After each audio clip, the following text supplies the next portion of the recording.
বিয়ে শাদী আসলে একটা আনন্দের বিষয়, সবার জীবনে এরকম আসে। দেখেন আজ আমার শালাবাবু চলে আসছে বিয়ে করার জন্য, আমরা নিয়ে চলে আসছি।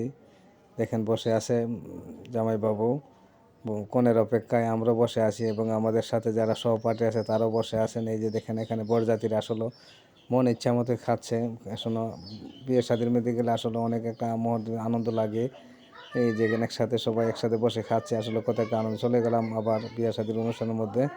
এই যে দেখেন বিয়ের গাড়ি দাঁড়ানো আছে এখানে, এখানে বরযাত্রী এসে নেমে গেছে। তারপরে আবার প্যান্ডেলের ভিতরে ঢুকে গেলাম। এই যে দেখেন লোকজনরা বসে আছে খাবারের জন্য, মিচারে খাবার দেবে এখন।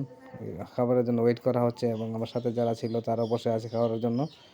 এই যে দেখেন এখানে আমাদের এলাকার মানুষ যারা বরযাত্রীর সাথে আসে এবং ওনারা দেখেন খাওয়া দাওয়া শুরু করে দিয়েছে। এখানে সুন্দর পরিবেশে খাওয়া দাওয়া চলছে এবং আসলে বিয়ে শাদীর মধ্যে কেউই চায় না যে অপরিবেশে সুন্দর খাবার যত সুন্দর করতে পারে সবাই চায় যে সুন্দর খাবার হোক।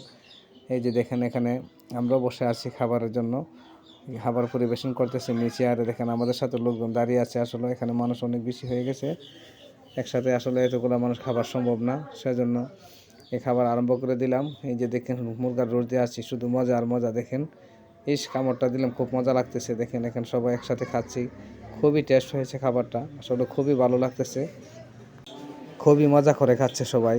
দেখেন এখানে হদর দেওয়া হচ্ছে, আমাদের এলাকায় বলা হয় হদর। এলাকার বিয়ে বা দুনো বিয়ে একসাথে খদর খাচ্ছে। দেখেন এখানে খুবই একটা আনন্দ মুহূর্ত।